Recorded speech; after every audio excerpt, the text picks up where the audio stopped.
नमस्कार शेतकरी मित्रांनो, तुमचं आपल्या यूट्यूब चॅनलवरती सर्वांचं स्वागत आहे। अशाच प्रकारचे शेतीविषयक व्हिडिओ पाहण्यासाठी आपल्या यूट्यूब चॅनलला लाईक करा आणि सबस्क्राईब करायला विसरू नका।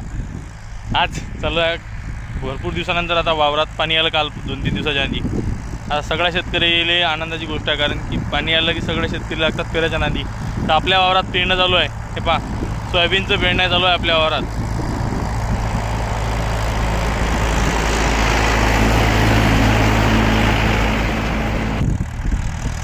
अशाच प्रकारचे शेतीविषयी व्हिडिओसाठी आपल्या यूट्यूब चॅनलला लाईक करा आणि सबस्क्राईब करायला विसरू नका। जास्तीत जास्त शेअर करा।